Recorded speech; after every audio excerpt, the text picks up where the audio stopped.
Bonjour à tous et bienvenue dans cette conférence en ligne totalement expérimentale, parce qu'on a l'habitude d'organiser les conférences en amphi. On est à l'université Bretagne Sud, dans l'amphi Sciences 1, avec un public peu nombreux, donc des étudiants de la licence Sciences, Écologie et Société. Et en ligne, eh bien, nous espérons que vous êtes très nombreux à nous suivre pour cette conférence. Alors, on parle d'une conférence, en réalité, c'est davantage une discussion, puisque le thème de ce soir, c'est la conférence citoyenne sur le climat. L'objectif, c'est voir ce qu'il en est ressorti, ce qu'on peut en espérer. Et pour cela, nous avons invité Guy Kultitza, membre de la Convention. Bonjour Guy, vous nous entendez, vous nous voyez, tout va bien? Très bien, bonsoir, je vous entends très bien, parfaitement. Bonsoir. Et Valérie Cabanès, juriste en droit international, qui se bat pour faire reconnaître l'écocide comme un crime. Bonjour Valérie. Bonjour, bonsoir. Bonsoir, ça va? Oui, ça va bien. Vous nous entendez bien? Bon, parfait. Pour l'instant, la technique suit. Alors, des étudiants de la licence Sciences, Écologie et Société vont se relayer pour animer la conversation ce soir, poser les questions. Donc, ils travaillent ça depuis un certain temps, voire un temps certain. Ils sont au top et on espère que ça va bien se passer pour eux. Alors, les étudiants de la licence SES, êtes-vous là? Oui. Bien. Alors, n'hésitez pas à écrire vos questions au fur et à mesure sur le chat et les étudiants se chargeront de les poser pour vous, à nos invités, et également à la fin de la discussion, puisqu'ils ont préparé un certain nombre de questions et vous pouvez rajouter vos questions en les écrivant sur le chat. On essaiera, dans la mesure du possible, de relayer vos questions. Voilà, donc cette conférence fait partie d'un cycle que nous organisons à l'UBS, Université Bretagne Sud, donc en partenariat avec la Biocop, les 7 EPI, coopératives de consommateurs, et les Dédécalés, associations étudiantes, qui sont présents ici en nombre. Les Dédécalés, êtes-vous là? Oui, ils sont là.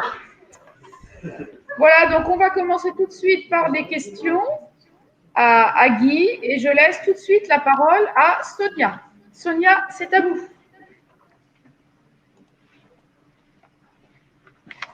Bonjour tout le monde. Moi, j'avais une question pour vous, Guy Kulitsa. Pourquoi avez-vous accepté de participer à cette convention citoyenne, à cette convention sur le climat? C'est tout à fait une convention citoyenne d'ailleurs, donc le mot est exact. Pourquoi j'ai accepté Je crois que je suis un jeune retraité et je me suis posé la question avant de passer en retraite de savoir qu'est-ce que je pourrais bien faire pour me rendre utile et pas me retrouver enserré dans une sorte de routine ou de train-train. Et cette convention est arrivée, cette proposition est arrivée à ce moment-là. Et je me suis dit que c'était peut-être là l'occasion de donner un sens, un premier sens à mon inactivité, ce qu'on appelle l'inactivité et qui est devenue une activité extrêmement chronophage aujourd'hui. Je l'ai fait aussi pour mes enfants et pour mes petits-enfants. Si moi je ne suis plus véritablement concerné par les échéances à 2050, mes enfants eux le sont et mes petits-enfants encore plus. Certains vont pas tarder à avoir votre âge d'ailleurs. Et je me disais là aussi que le sort, la providence me donnait la possibilité de les représenter et d'amener une conception et mon envie finalement d'apporter ma contribution à l'avenir, ce que jusqu'à aujourd'hui je n'avais pas eu la possibilité de faire. Donc voilà en gros ce qui m'a motivé. J'avais aussi la possibilité d'apporter ma propre mes propres idées, mes propres convictions en matière d'écologie. Alors c'était très très prétentieux d'ailleurs, je m'en suis rendu compte par la suite que finalement les convictions que je pouvais avoir étaient particulièrement ridicules par rapport à celles que je devrais acquérir ou qu'il nous sera nécessaire ensuite d'acquérir pour que notre avenir soit beaucoup plus sain et protégé qu'il ne l'est aujourd'hui. Voilà, si ça répond à vos questions. Merci beaucoup.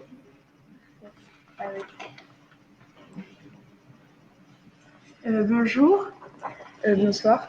Du coup, peut-être que vous avez déjà répondu à la question, mais on n'a pas tout entendu dans l'amphi. C'est comment est-ce que vous avez vécu votre sélection par tirage au sort? Au départ, je n'y croyais pas. quand j'ai reçu le premier SMS, je pensais que c'était une sorte de spam, mais j'en recevais pas sur mon téléphone portable. Donc je me suis quand même posé la question. J'ai regardé sur Internet ce que c'était et je me suis rendu compte que c'était quelque chose de très sérieux. Et la première chose que j'ai faite, ça a été d'en discuter avec mon épouse, parce que ce genre de décision, d'investissement que je pouvais subodorer, se prend pas tout seul dans ces cas-là. Donc j'en ai discuté d'abord, je l'ai appelé, j'en ai discuté avec mon épouse qui m'a dit, mais vas-y, fonce, je serai derrière toi, et ça fait un an qu'elle est derrière moi. D'accord. Merci pour votre réponse.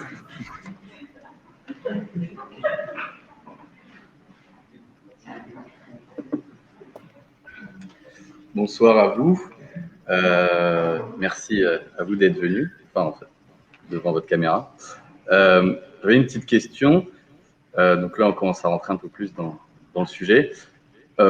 Pourquoi répondre par la démocratie, selon vous, à un problème factuel? Pourquoi demander aux citoyens de répondre à des questions alors qu'il y a d'ores et déjà un consensus chez les scientifiques? Alors, c'est une question multiple en fait, parce que ça pose d'une part la question de la démocratie, et je pense qu'on est tous directement concernés justement par cette démocratie. Et pourquoi faut-il qu'elle soit citoyenne? Je pense que manifestement, on a tous fait le constat que la démocratie actuelle est en échec. On a une fracture très importante entre... Alors, c'est mon avis personnel, hein, je n'engage pas la Convention sur cet avis-là. Nous avons une fracture très nette entre les politiciens aujourd'hui et donc ceux qui sont normalement chargés d'organiser notre vie commune, et le citoyen qui, lui, a une perception tout à fait différente. Et effectivement, il y a une véritable fracture, et l'Assemblée, je pense, et il faudrait plutôt, dans ces cas-là, poser la question au président de la République, mais l'Assemblée, semble-t-il, au président de la République, qu'une des possibilités qu'on pouvait apporter, une des richesses qu'on pouvait apporter à cette démocratie, c'est de la faire reprendre par les citoyens. Ça existe déjà avec notamment la commission pour le débat public, je ne sais plus exactement comment ça s'appelle. Donc ça existe déjà, mais manifestement, tous ces processus sont en échec. Et je pense qu'ils ont tenté quelque chose d'innovant, c'est une démocratie participative, à savoir donner la parole aux citoyens. On aurait pu le faire par référendum, mais il aurait fallu d'abord construire quelque chose, alors que là, on nous a demandé d'abord de construire quelque chose et éventuellement de le soumettre au référendum.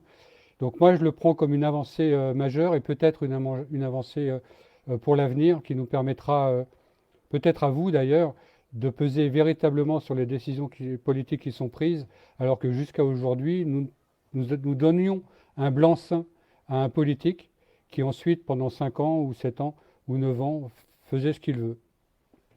Voilà. Je pense que ça répond peut-être à la moitié de la question. Je ne suis pas sûr d'avoir répondu à l'autre moitié d'ailleurs. Voilà, c'était deux questions à peu près similaires, hein. C'était juste de comprendre la logique. Pourquoi demander aux citoyens de répondre à des questions qui ont déjà été répondues très fortement. Je pense qu'effectivement, il y a une deuxième notion qui est importante à mon avis. Et moi, personnellement, je me suis rendu compte, c'est que le scientifique dans son rôle de sachant, le scientifique n'est pas écouté. Il n'est pas entendu. Il y a une sorte de fracture, là encore, entre la personne qui a le savoir et celle qui le reçoit. Et moi, je suis citoyen, je reçois un savoir, et il passe systématiquement par un filtre, ce savoir. Et on s'est rendu compte à cette convention citoyenne que quand le savoir était donné directement à la personne concernée, nous en l'occurrence, la compréhension de la situation était beaucoup plus facile. D'accord. Merci beaucoup. Martin. Ouais, Martin. Maintenant, Isabelle. Bonsoir. Du coup, moi, j'avais plutôt une question sur le déroulement de la convention, pour savoir comment, du coup, ça s'était passé en raison des conditions sanitaires avec le confinement et le coronavirus. Donc on va brûler les étapes, puisque on est arrivé pratiquement à la session 6 dans ces cas-là, c'est-à-dire qu'on avait déjà fait l'essentiel du travail quand les conditions sanitaires se sont dégradées. Et l'essentiel des travaux se sont faits par webinaire, par visioconférence, comme on fait là maintenant, avec des échanges comme si on était en hémicycle, des échanges qui ont même pu se faire par groupe avec certaines applications numériques qui nous ont permis de continuer à travailler à distance. C'est beaucoup plus compliqué, à mon avis, et c'est certainement pas quelque chose que je recommande, parce qu'on perd finalement quelque chose qui, moi, à mon sens, est extrêmement important, c'est le regard de l'autre. Et quand vous êtes en direct avec quelqu'un, vous avez cette sorte de relation qui se fait presque physique, que moi, je n'ai pas véritablement perçu à travers ces webinaires. Donc cette situation sanitaire, finalement, est arrivée à la fin de la convention. L'essentiel du travail avait déjà été fait. Donc on ne peut pas dire que ça nous ait véritablement perturbé, ça a modifié certaines choses, mais ça n'a pas changé fondamentalement le travail et le rapport de la convention. Alors si je ne réponds pas à vos questions correctement, n'hésitez pas à me relancer. J'arrive à un âge où quelquefois, quand on commence la réponse, on a oublié le début quand on arrive à la fin. Très bien, c'était bon, merci.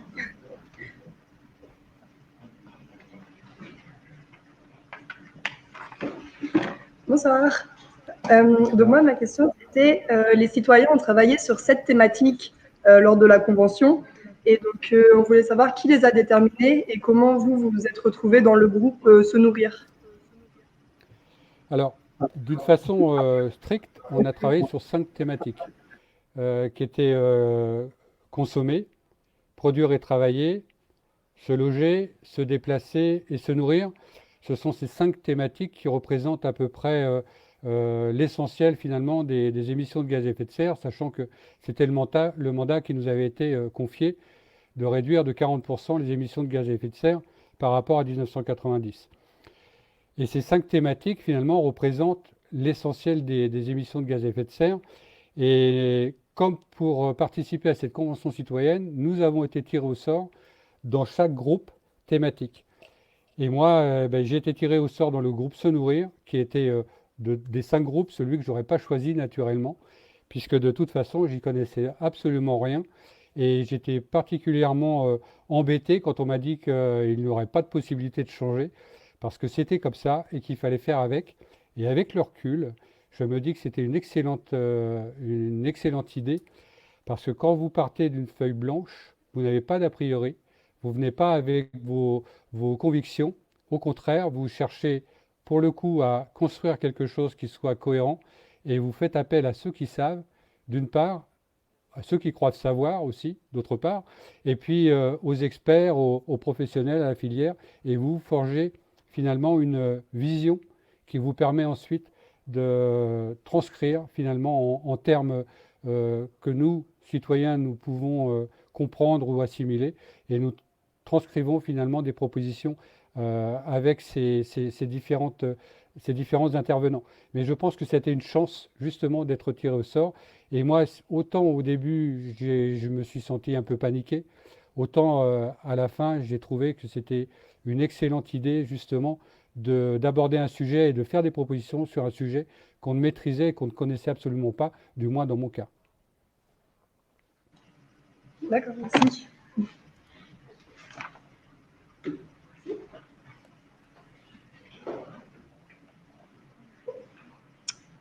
Bonsoir. Alors moi j'ai une question concernant le sujet de l'écocide. J'aurais aimé savoir pourquoi parmi tous les sujets évoqués dans le groupe de travail Se Nourrir, pourquoi vous avez choisi de défendre en particulier le projet de reconnaissance du crime d'écocide. Alors je pense que c'est une démarche qui vient du tout début de la Convention. À la première session, il nous a été posé une question dans le groupe Se Nourrir. En un mot, comment vous décririez Se Nourrir? En un mot. Et donc, il a fallu un petit peu se triturer les méninges. Et moi, ce qui m'est arrivé, le premier mot qui m'est arrivé en tête, ça a été vital. Parce que mes parents avaient connu la guerre et qu'on a été élevés finalement à faire attention à ce qu'on mangeait, à ne rien laisser dans l'assiette parce que c'était important, parce qu'on en a manqué pendant la guerre. Donc ça nous a été ressassé assez régulièrement. Et à côté de moi, il y avait Héloïse, qui est une jeune fille extraordinaire, qui, pour elle, c'était plaisir. Et Héloïse n'était pas majeure et moi j'étais retraité. Et je me suis rendu compte qu'il y avait un gouffre, en fait, entre nous, sur la compréhension de ce qu'on mettait derrière se nourrir. Pourquoi vital et pourquoi plaisir. Et puis, quand on a tous les deux approfondi, parce qu'on a essayé de savoir pourquoi, on s'est rendu compte que finalement, dans vital, eh bien, il y a son opposé, c'était la mort. Et dans le plaisir, on avait aussi tout un tas d'aliments qui pouvaient aussi rendre invalide, rendre handicapé, rendre malade, voire faire mourir. Et quand on a fait ce constat, on s'est dit, mais c'est quand même extraordinaire que quelque chose qui est censé nous faire vivre puisse nous amener à mourir, ou puisse avoir une industrie qui puisse arriver à nous faire mourir. Et en revenant à la maison, moi j'ai voulu regarder un petit peu pourquoi l'alimentation pouvait nous faire mourir. Et je me suis rendu compte que quand vous mettez à côté mort et alimentation, vous avez un mot qui ressort assez régulièrement, c'est cette notion de destruction des écosystèmes. Et quand vous regardez destruction des écosystèmes, vous avez tout de suite le mot écocide qui arrive à un moment donné dans vos recherches. Et quand on parle d'écocide et qu'on veut aller un petit peu plus loin, la personne qui se retrouve finalement en quelque sorte l'icône de ce terme en France, c'est Valérie Cabanès. Et c'est une des raisons qui, moi personnellement, m'a fait la contacter en essayant de l'inciter à venir nous parler de l'écocide, parce qu'on ne savait pas ce que c'était, on l'a découvert pendant cette convention. Et on s'est rendu compte avec l'éclairage d'une part de Valérie Cabanès, l'éclairage de Marine Calmet, qui est venue aussi nous expliquer ce que c'était les lignes planétaires notamment aussi, mais on y reviendra j'imagine, avec ce qu'on a pu rechercher sur Internet, les différents travaux des scientifiques qui se sont penchés dessus. Et puis, moi qui ai vécu cette époque-là, quand j'étais jeune, l'agent orange qui a été déversé sur le Vietnam, je me suis dit qu'il y avait peut-être là la possibilité d'avoir finalement la loi des lois pour permettre justement à nos générations futures de pouvoir vivre dans un environnement qui soit protégé. Parce que si on ne met pas une structure en place pour empêcher finalement que les différentes lois viennent les unes les autres, on le voit avec les néonicotinoïdes, les différentes lois arriver à empiéter les unes sur les autres ou à s'éteindre les unes les autres. On a une loi qui va être votée en 2016, qui va être rejetée en 2020. Eh bien, si on n'a pas une loi, des lois au-dessus, quelque chose qui puisse chapeauter la totalité de ces lois et venir empêcher finalement les grands industriels de procéder à cette destruction, on risquerait de détruire notre habitat commun, de détruire notre planète, enfin notre planète du moins, l'endroit dans lequel nous vivons.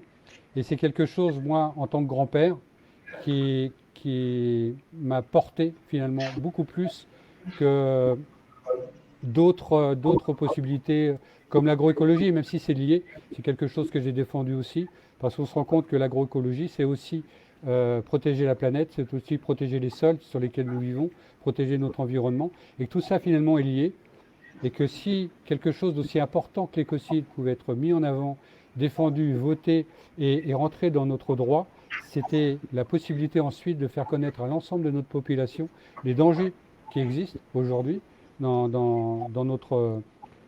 notre société, et puis montrer aussi à notre population, à la population, que nous avons les moyens de remédier à la situation. Et l'écocide, c'est quelque chose d'emblématique qui me semblait pour moi et qui me semble toujours extrêmement important aujourd'hui. Merci. Voilà. C'est pareil, si je ne suis pas clair, n'hésitez pas à me relancer, parce que j'ai tendance quelquefois à parler. Non, bon, là, très complet. Bonsoir. Merci à vous, Guy. Du coup, là, c'était une question plus pour Valérie Cabanès sur la notion d'écocide. En quelques mots, qu'est-ce que ça voulait signifier? Bonsoir à tous. Merci Guy. Vous avez vu, Guy est devenu un magnifique porte-parole. Je ne sais même pas si je ne devrais pas aller me coucher, en fait. Alors, pour être très clair, il n'y a pas pour l'instant de définition admise de ce qu'est un écocide. Simplement, je vais vous rappeler l'étymologie du mot, qui veut dire la destruction de notre maison commune, qui vient du grec, oikos, la maison, sidérer, détruire. Et c'est un concept qui est en débat depuis très longtemps. Comme l'a dit Guy, ça a été popularisé pendant la guerre du Vietnam pour qualifier des crimes contre l'environnement graves qui ont un impact sur les conditions de vie des populations, voire même sont en capacité de détruire des populations entières par la destruction de leur environnement. Alors, un tout petit rappel rapide pour ce qui est de l'agent orange. Je ne sais pas si tout le monde en a déjà entendu parler. C'est donc un défoliant qui a été déversé sur les forêts du Vietnam, sur les forêts du sud Laos et du sud Cambodge, par l'armée américaine pendant la guerre du Vietnam. Et le produit, la dioxine toxique qu'ils ont déversé pour que les feuilles tombent, s'est infiltré dans les sols et dans les eaux et a contaminé l'environnement pour des décennies et des décennies. Et il y a encore des enfants aujourd'hui qui naissent avec des malformations à cause de cette dioxine qui circule dans le corps des femmes, dans le lait maternel, dans le liquide amniotique. L'idée de crime grave contre l'environnement a été ensuite discutée pendant des années quand on a voulu réunir sous une même juridiction, la Cour pénale internationale, les crimes internationaux les plus graves, ceux qui sont issus des procès de Nuremberg après la Seconde Guerre mondiale, le crime contre l'humanité, le crime de guerre, le crime de génocide, et puis le crime d'agression aussi. Et pendant des décennies, donc, a été discuté le fait d'inclure dans ce statut, ce texte fondateur de la Cour pénale internationale, l'idée de crimes environnementaux graves en temps de guerre et en temps de paix. Au final, en 1998, les crimes de guerre ont été reconnus, les crimes environnementaux de guerre ont été reconnus, mais pas les crimes environnementaux en temps de paix, parce qu'on s'est rendu compte que la plupart de ces crimes, en fait, n'étaient pas menés par des armées ou par des acteurs étatiques, mais la plupart du temps par des multinationales, par des sociétés, et que le droit pénal international n'a pas pour habitude de criminaliser ou en tout cas de poursuivre des entités morales. Et aussi parce qu'il était très difficile de prouver que de commettre un crime contre l'environnement était fait de façon à nuire aux populations par ces acteurs économiques ou par des acteurs politiques, étatiques. Donc des États ont commencé à dire oui, mais vous voyez bien que je me souviens de l'Autriche par exemple qui a dit mais vous voyez bien que ces multinationales, ce qui les motive, c'est le profit à tout prix. Et si elles détruisent l'environnement, si elles détruisent des populations ou la santé entière de populations, elles s'en moquent parce qu'en plus, elles sont dans une totale impunité. Donc il faut reconnaître ces crimes graves contre l'environnement en temps de paix en pouvant poursuivre des entités morales, des entreprises, par exemple des acteurs économiques, en pouvant poursuivre leurs dirigeants et reconnaître que c'est un crime quand ils agissent en connaissance des conséquences de leurs activités. Ça n'a pas été retenu parce que la France s'y est opposée, la Grande-Bretagne s'y est opposée, les États-Unis et les Pays-Bas s'y sont opposés. Et la France, probablement, à cause de l'énergie nucléaire. Ça, c'est une première chose. Ensuite, pendant des décennies de nouveau, on a continué à plaider pour la reconnaissance de ce crime. Et en 2015, j'ai proposé avec d'autres juristes qu'on s'appuie sur une nouvelle théorie scientifique, qui est la théorie des limites planétaires. Cette théorie scientifique date de 2009. Et elle nous explique qu'il y a des grands équilibres écologiques sur Terre en ce qui concerne le climat, en ce qui concerne la biodiversité, en ce qui concerne la qualité des sols, en ce qui concerne la qualité de l'eau, en ce qui concerne les polluants que l'on peut diffuser dans l'atmosphère ou dans l'environnement, en ce qui concerne l'usage de l'eau douce, et que si on déséquilibre ces systèmes, on bascule dans un état planétaire qui devient dangereux, un état planétaire qui devient inhabitable. C'est ce que Guy disait tout à l'heure, une Terre qui ne serait plus habitable. Et malheureusement, sur les 9 limites planétaires qui ont été définies dès 2009, on en a dépassé 4 à l'échelle mondiale, on en a dépassé 6 en France. Ces limites fondamentales qu'on a dépassées sont en lien avec le changement climatique. On a basculé dans un emballement climatique. On ne peut plus revenir en arrière, on ne peut faire que freiner aujourd'hui les émissions de gaz à effet de serre pour éviter 1 degré de plus, 2 degrés de plus, 3 degrés de plus, 4 degrés de plus, voire même peut-être 7 degrés de plus d'ici la fin du siècle si on ne fait rien, et si on n'arrête pas l'usage des énergies fossiles. Et on a provoqué une 6e extinction de masse, on a perdu 68% des vertébrés aujourd'hui sur Terre en 50 ans. Il ne reste plus que 4% d'animaux sauvages sur Terre. Et là aussi, on a franchi une limite qui est absolument fondamentale.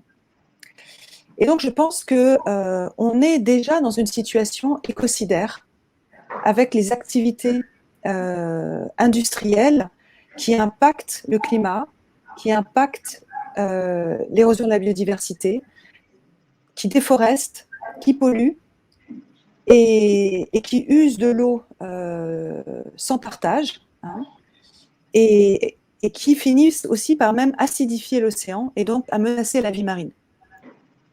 Voilà, donc ça c'est une des définitions qui est proposée aujourd'hui, qui a été reprise par la Convention citoyenne, qui est de définir un crime d'écocide en s'appuyant sur la théorie des limites planétaires et en mettant finalement, ce qu'expliquait très bien Guy, en permettant ainsi d'avoir une vision de la protection de la nature qui devienne systémique. Parce que chacune de ces limites interagit avec les autres. Vous comprenez bien, par exemple, que si on déforeste trop l'Amazonie, je vous donne un exemple que vous connaissez bien, on a un point aujourd'hui de non-retour, on a un point de non-retour qui risque de nous amener à une Amazonie qui va devenir une savane. Si vous coupez l'Amazonie, qui est une forêt primaire, qui est un poumon de la Terre, un des poumons de la Terre, alors vous avez un impact sur le cycle des pluies planétaire. Tout le cycle des pluies va être perturbé. Vous allez avoir un impact sur l'érosion de la biodiversité énorme, puisque ces forêts primaires abritent un très grand pourcentage de la biodiversité. Vous allez avoir un impact sur le climat, bien évidemment. Pourquoi ? Parce que les forêts sont des pompes à carbone et des producteurs d'oxygène, cet oxygène que vous respirez vous-même. Voilà, donc c'est extrêmement important aujourd'hui d'essayer de trouver des solutions qui posent un cadre contraignant aux activités industrielles qui détruisent tous les grands systèmes écologiques de la Terre, et donc de reconnaître ce 5e crime contre la paix et la sécurité humaine au niveau de la Cour pénale internationale, et en même temps, que chaque pays ose reconnaître ce crime pour participer à la limitation des impacts destructeurs et des émissions de gaz à effet de serre, ce qui était le mandat au final de la Convention citoyenne pour le climat. Voilà, moi, ce qui m'a vraiment marqué aussi dans le fait que la Convention ait choisi comme une des propositions à la reconnaissance du crime d'écocide, ça a été justement cette prise de conscience de l'aspect systémique de la réponse, en se disant c'est bien beau de poser des pansements sur des problèmes, mais à un moment donné, est-ce que ce n'est pas tout le droit lui-même qui doit être repensé à l'aune de la crise écologique et climatique? Et on a beaucoup de mal à faire comprendre ça à nos politiques. Et du coup, juste pour revenir rapidement sur les limites planétaires, vous avez dit qu'elles concernent le climat, la biodiversité, etc. Est-ce que vous pourriez juste nous citer les 9 en précisant lesquelles sont déplacées en France, s'il vous plaît? Alors, la première, donc, elle est en lien avec le changement climatique. Il est recommandé de ne pas dépasser 350 particules par million de CO2 dans l'atmosphère. Je vous rappelle qu'avant l'ère industrielle, nous étions, même au début du siècle dernier, nous étions à 280 particules par million. 350 particules par million, c'est ce qui nous permettrait de rester en deçà de 1,5 degré. Et aujourd'hui, nous sommes plutôt autour de 415 particules par million. Nous sommes à l'échelle globale à plus 1,1 degré déjà, et plutôt plus 3, plus 4 déjà sur les pôles. Donc nous l'avons largement dépassé.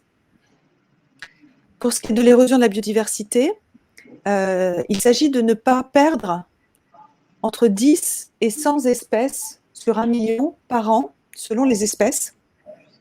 Et aujourd'hui, à l'échelle de la planète, nous avons une érosion de la biodiversité qui se chiffre plutôt autour de 100, voire 1000 espèces par an par million.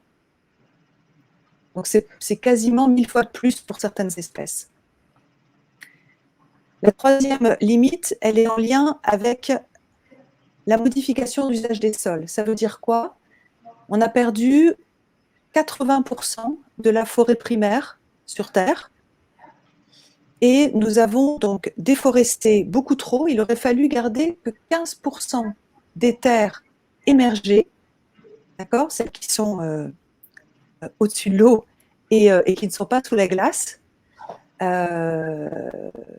qui auraient pu être, si je puis dire, cultivées. Or, c'est l'inverse qui se produit. Nous avons aujourd'hui modifié plus de 75% des sols. Donc, nous avons beaucoup trop déforesté et donc nous ne pouvons pas maintenir, effectivement, cette fabuleuse pompe à carbone que sont les forêts.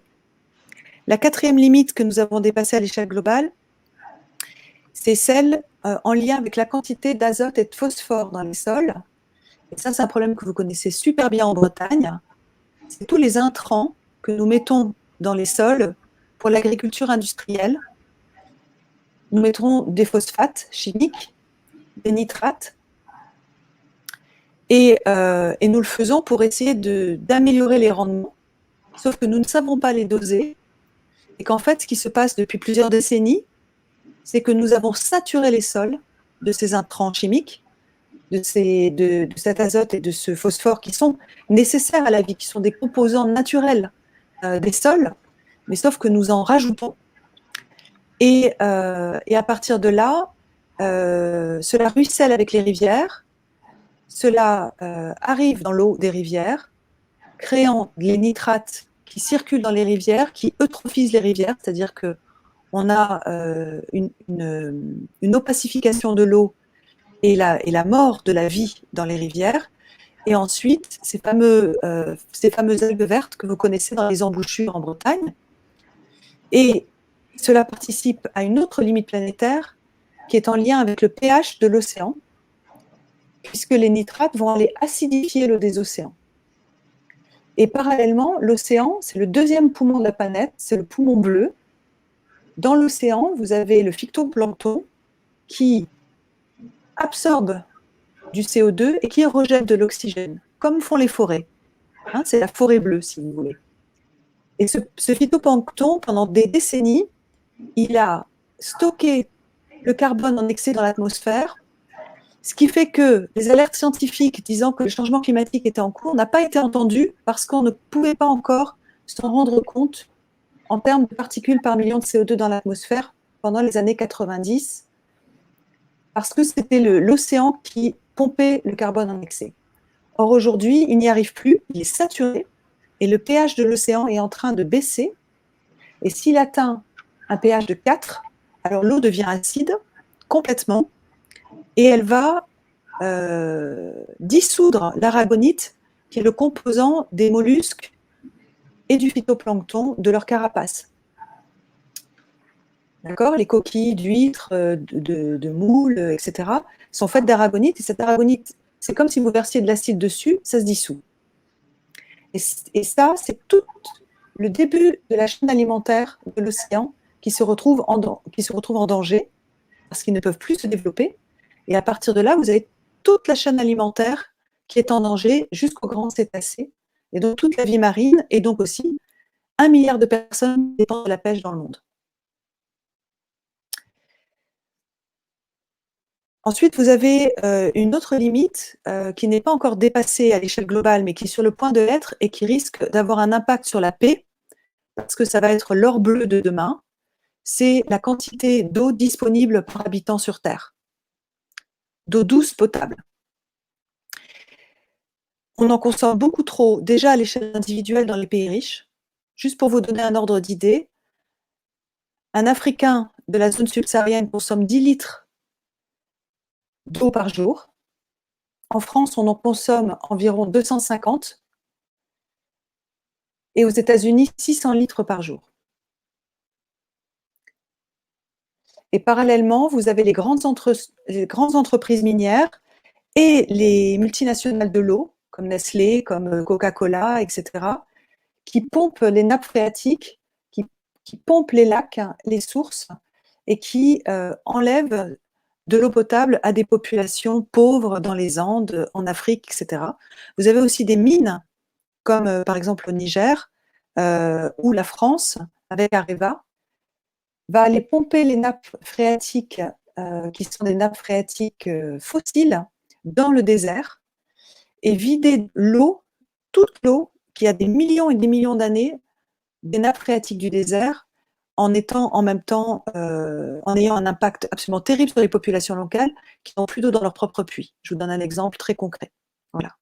Donc on a dépassé à l'échelle globale 4 limites, et là je vous en ai cité donc toutes celles qui ont déjà été chiffrées, et puis il y a 2 limites qui n'ont pas encore été totalement chiffrées parce que c'est en lien avec les émissions de ce que l'on envoie dans la nature, dans l'environnement, en lien avec les nanoparticules, par exemple, avec les aérosols chimiques.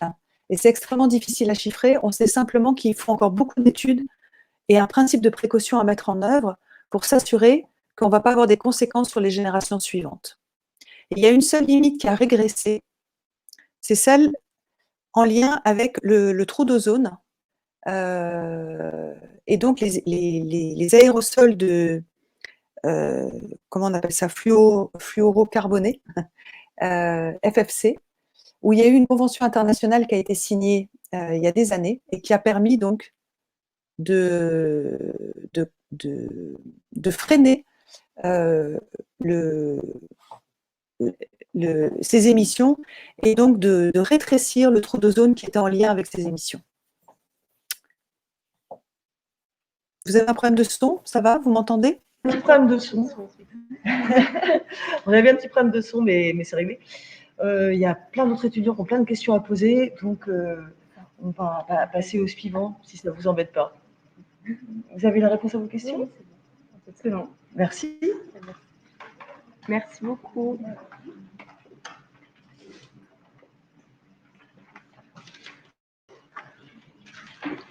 Bonjour. S'il y en a un, quel événement majeur vous a poussé à agir et à lutter contre l'écocide?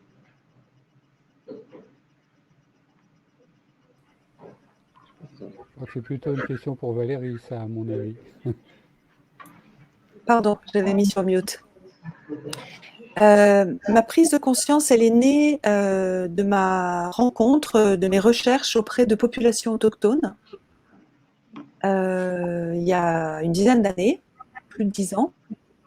J'ai travaillé auprès de populations du Nord Québec, des Inuits, des Amérindiens, qui étaient en train de se bagarrer contre un projet de barrage hydroélectrique sur leur territoire. Et puis après, j'ai travaillé aussi, j'ai accompagné la lutte du chef Raoni, le chef Kayapo, vous savez, avec son plateau et ses plumes, qu'on a beaucoup vu en France, contre un autre grand barrage hydroélectrique en Amazonie. Et en fait, je me suis rendu compte à ce moment-là que malgré toutes les conventions internationales qui existaient et qui protégeaient leurs droits en tant que population autochtone, à être consultées, à donner leur accord sur des projets industriels qui impactaient l'environnement,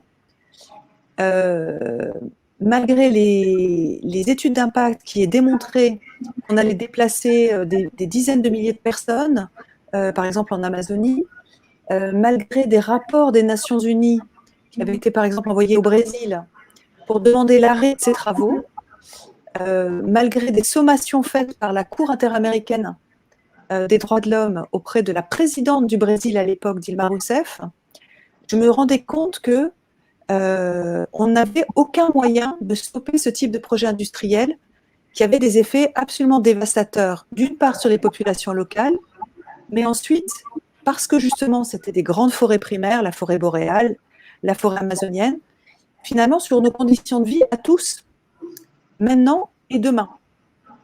Et donc mettait en péril ces activités, notre droit à un environnement sain, notre droit à un climat stable, le droit des générations futures aussi, tout simplement à pouvoir exister et vivre sur Terre. Et donc j'ai cherché à ce moment-là, qu'est-ce qui manquait dans le droit pour contraindre et punir ce type d'activité industrielle. Et j'ai entendu parler en 2012 d'une avocate écossaise qui s'appelle Polly Higgins, qui est décédée l'année dernière, et qui avait en 2010 proposé donc la reconnaissance du crime d'écocide à la Cour pénale internationale, pas à la Cour pénale internationale, mais à la Commission du droit international pour être reconnue par la Cour pénale internationale. Et je me suis dit, c'est ça qui nous manque. C'est vraiment ça qui nous manque pour lever l'impunité des grands pollueurs et en même temps obliger les États à mettre en œuvre des politiques publiques et des lois qui protègent l'environnement global et notre avenir à tous. Merci.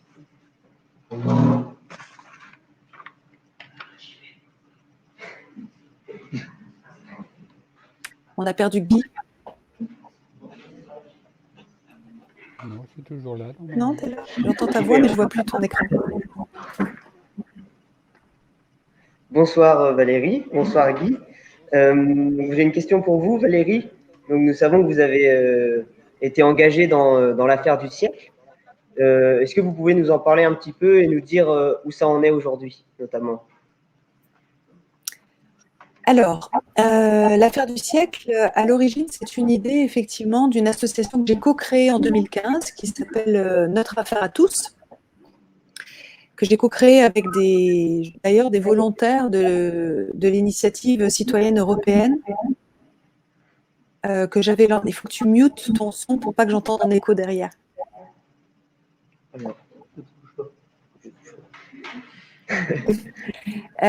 Donc c'est une initiative citoyenne européenne que j'avais lancée avec d'autres citoyens en 2013 pour reconnaître le crime d'écocide en droit européen. Et donc on a créé cette association en 2015 parce qu'on a été d'une part pour continuer le plaidoyer sur le crime d'écocide, pour lancer un plaidoyer sur la reconnaissance des droits de la nature, mais aussi et surtout à l'époque parce qu'on avait été impressionné par un procès lancé par des citoyens contre l'État aux Pays-Bas et aussi par un jeune agriculteur au Pakistan et par une action en justice qui avait été lancée par des jeunes aux États-Unis pour obliger leur gouvernement à agir plus pour lutter contre le changement climatique.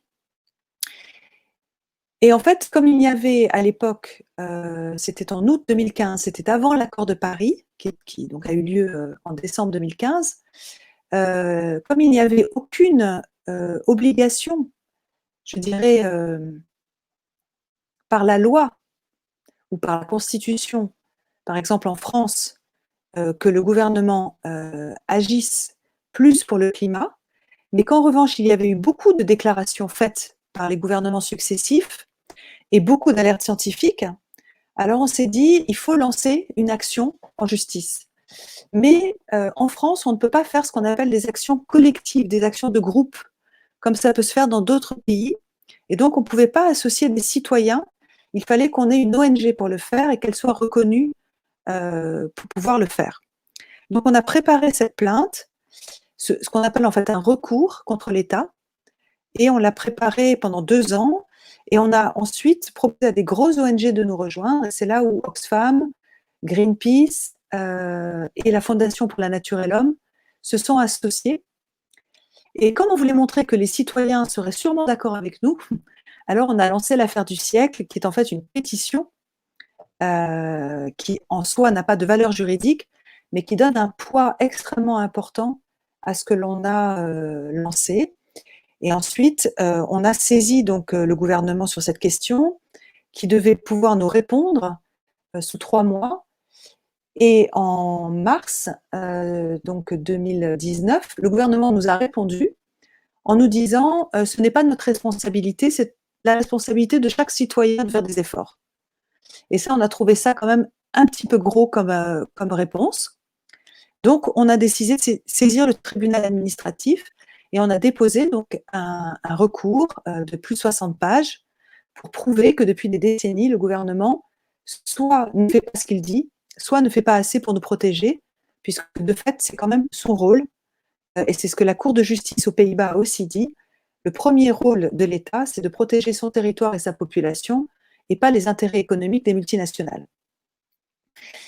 Maintenant, l'État, donc le tribunal administratif a pris connaissance du dossier, a demandé à l'État de réagir, et le mémoire qu'a rendu l'État, le gouvernement, ils l'ont rendu à la dernière minute où ils devaient le faire administrativement, ce qui fait que ça a dû repousser la réponse des juges.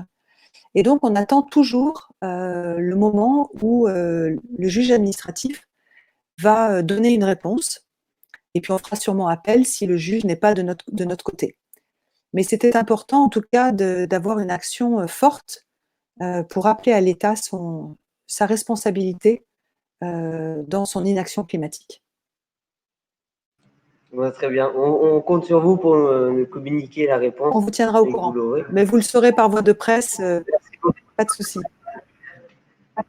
Très bien, merci beaucoup.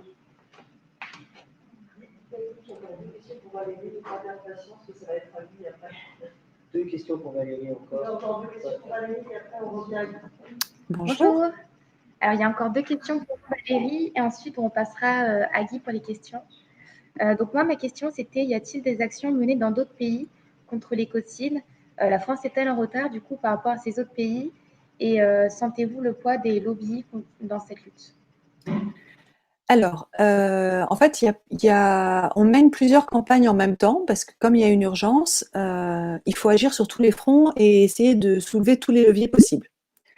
Donc, la première chose, comme je vous l'ai expliqué, c'est la reconnaissance du crime d'écocide à l'échelle internationale par la Cour pénale internationale. Et là, ça avance parce que l'année dernière, en décembre 2019, à l'Assemblée générale des États partis à la Cour pénale internationale, pour la première fois dans l'histoire, 2 États ont demandé officiellement le début de travaux et la négociation pour reconnaître le crime d'écocide.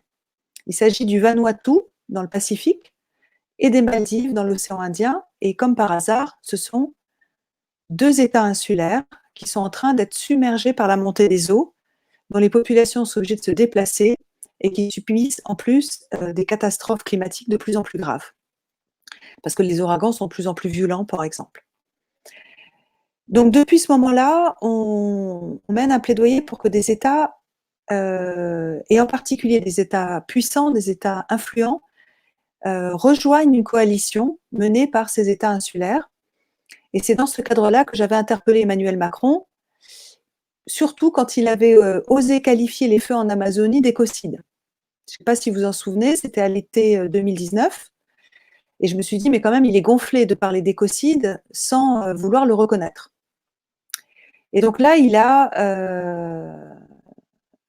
je dirais qu'il n'a plus rien dit, sauf que pendant ce temps, il y a eu 2 propositions de loi en France sur le crime d'écocide qui ont été retoquées par le gouvernement. Et j'avais demandé à son ambassadeur pour l'environnement de venir à l'Assemblée générale des États partis soutenir ces pays-là. Et bien évidemment, une semaine avant, il a demandé à son ambassadeur de ne pas y aller. Sauf qu'après, ça on va en reparler avec Guy, mais il a réaffirmé devant les citoyens de la Convention climat en janvier, le 10 janvier, qu'il était toujours en faveur de la reconnaissance du crime d'écocide à l'échelle internationale. Et à ce niveau-là, c'est le premier État au monde où un un président a dit soutenir cette idée-là. C'est pour ça qu'on ne le lâche pas. Et aussi pour, quelque part, si je peux me permettre, lui mettre un peu la honte pour montrer que c'est bien de dire des choses, mais qu'est-ce qu'on fait maintenant? Parce que pour l'instant, moi, je ne l'ai jamais vu prendre contact avec les États qui demandent cela à la CPI.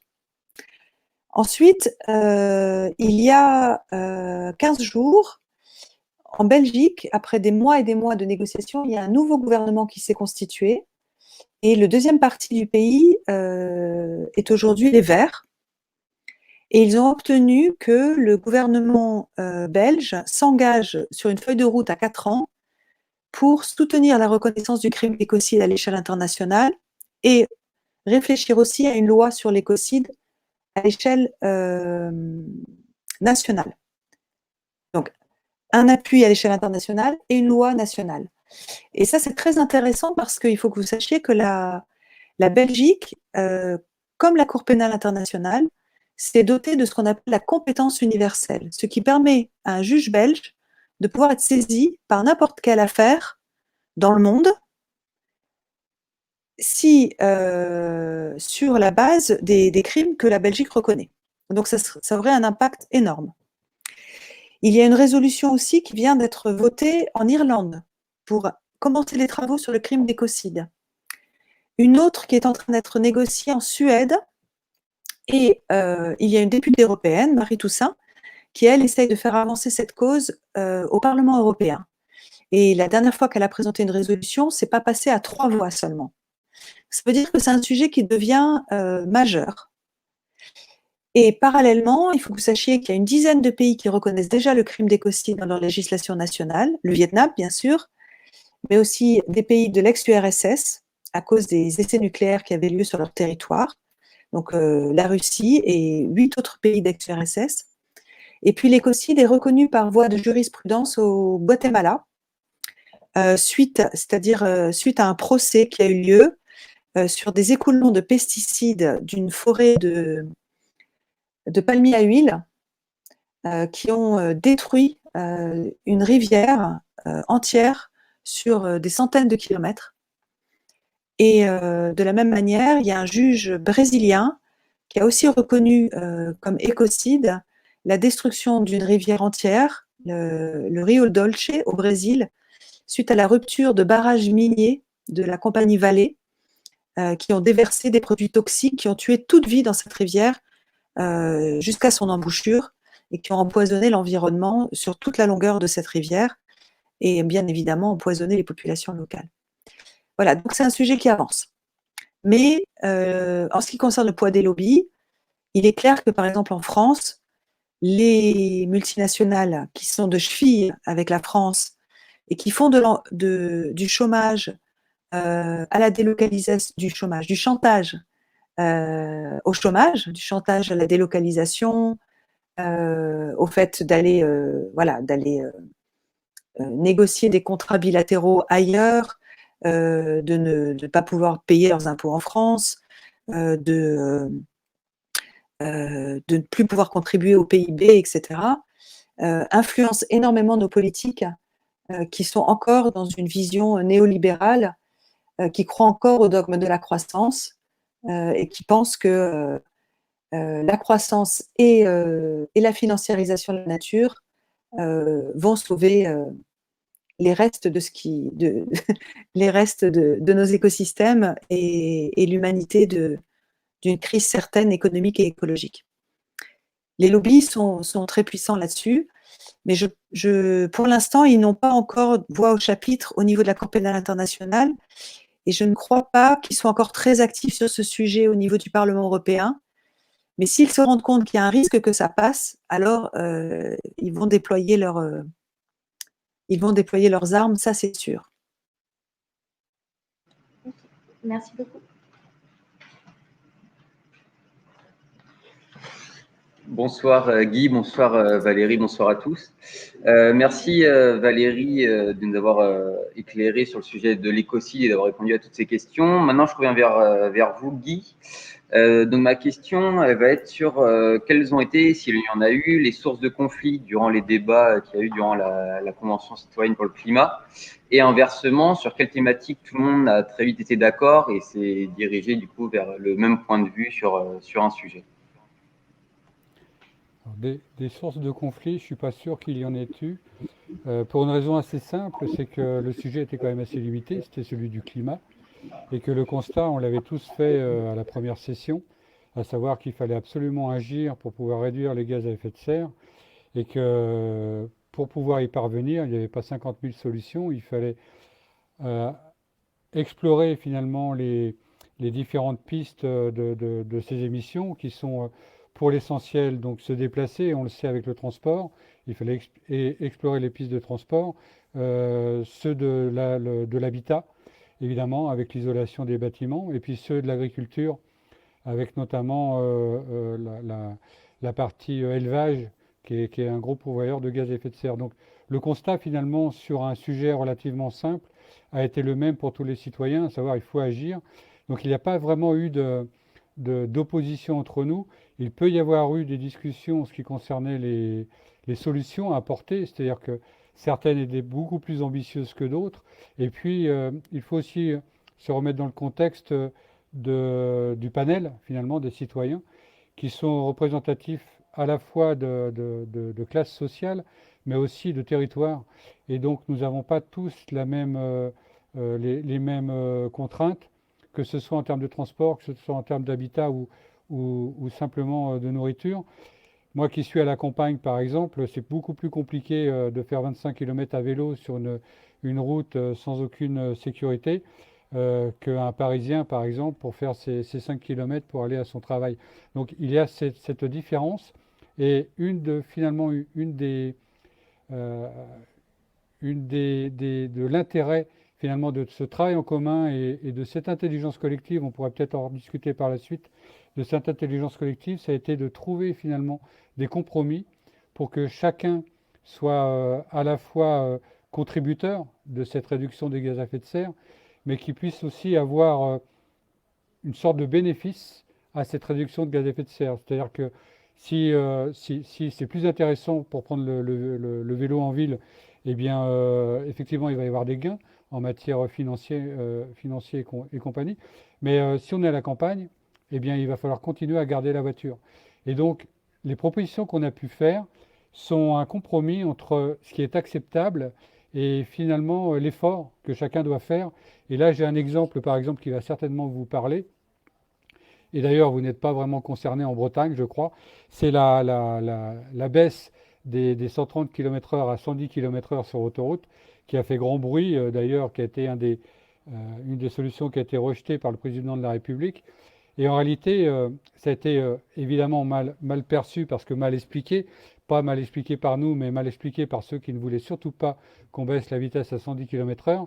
C'est parce que, en réalité, on faisait la démonstration qu'on ne perdait pas grand-chose en temps, qu'on économisait de l'essence, on économisait des gaz à effet de serre, qu'on économisait de la sécurité, c'est-à-dire qu'on avait un peu plus de sécurité, et que la seule contrainte, le seul investissement qu'on leur donnait, c'était finalement de consacrer un petit peu de temps. Et ce temps, finalement, c'était du temps qu'on prenait à vivre. Pourquoi pas regarder le paysage de Bretagne, puisque vous n'êtes, vous, pas concerné. Ce qui était assez étonnant, d'ailleurs, c'est qu'il y a une certaine opposition qui est arrivée de Bretagne pour des gens qui n'étaient pas d'accord pour qu'on baisse la vitesse de 130 à 110, alors qu'à ma connaissance, il n'y a pas d'autoroute chez vous. Donc, il y a un certain nombre de territoires comme ça qui ne sont pas concernés et qui, par principe, se sont opposés. Et dans cette convention citoyenne, ces oppositions-là, nous les avons eues dans nos discussions et nous avons toujours cherché le compromis. Et toutes les propositions que nous avons faites à ce moment-là sont des propositions qui reflètent à la fois les contraintes, mais aussi les avantages que chacun peut en tirer. Et c'est pour ça qu'elles ont toutes été, ou presque, votées à plus de 90%. Okay.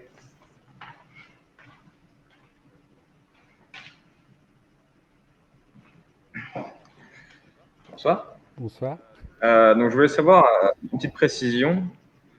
Donc, vous étiez 150 pour le CCC et il n'y a eu que 145 propositions. Pardon. 149, pardon, excusez-moi. Du coup, le dernier, il n'a pas eu le droit ou il était puni? En réalité, quand nous avons commencé cette Convention citoyenne pour le climat, il n'y avait pas d'objectif en matière de proposition, il y avait simplement un objectif en matière de réduction de gaz à effet de serre. Et que c'est tout à fait le hasard qui nous a fait arriver à 150 propositions, sachant que de toute façon, les plus optimistes, ça c'est ce que je me suis laissé dire, les plus optimistes voyaient plutôt une dizaine, voire une quinzaine de propositions à l'issue de cette convention, et ils ont tous été très surpris du nombre de propositions qui ont pu être faites. Il faut quand même distinguer d'ailleurs dans ces propositions, il y en a de trois sortes. Il y a des propositions qui sont possiblement législatives, il y a des propositions qui sont possiblement réglementaires et d'autres qui sont plus des recommandations. Je prends l'exemple de la PAC, notamment pour ce qui concerne se nourrir. C'est une recommandation puisque évidemment la France n'a pas les moyens d'imposer sans l'accord de ses autres partenaires quoi que ce soit au niveau de la PAC. Donc nous avons fait des recommandations et grosso modo il y a un tiers, un tiers, un tiers. Il se trouve que le hasard a fait que nous sommes arrivés à 140 ou 150 propositions, ce qui est relativement d'ailleurs, comment je veux dire, impropre, parce que si je prends notamment la SN7, donc celle qui traite de l'écocide, il y a en réalité, dans cette proposition, il y a en réalité trois thèmes différents qui sont, d'une part, légiférer sur le crime d'écocide, mais aussi faire entrer dans la loi les limites planétaires et créer ensuite une haute autorité des limites planétaires. Donc il y a quand même trois propositions qui n'en sont qu'une. Donc en réalité, si vraiment on veut être pointilleux, ce n'est plus 149, ce serait 152. Mais cette notion de 150 citoyens et 150 propositions est tout à fait le fruit du hasard, d'autant plus qu'en réalité, ce n'est pas tout à fait 150 citoyens, c'est un peu plus, puisque dès le départ, il a été prévu des remplaçants, parce qu'on avait pris en compte, enfin l'organisation avait pris en compte la possibilité que certains lâchent en cours de route, voire pour tout un tas de raisons professionnelles, familiales, ne puissent plus continuer. Et donc il y avait un panel de remplaçants qui était prévu, et ces remplaçants ont pu venir par la suite participer à nos travaux. Et je ne voudrais pas dire de bêtises, mais je crois qu'en réalité, on doit être aux alentours de 160. Entre ceux qui ont commencé et ceux qui ont fini, on doit être 160, 165 à avoir participé à cette convention. Et donc, il manque une dizaine de propositions. Ah. Si on suit votre raisonnement. Désolé. Merci.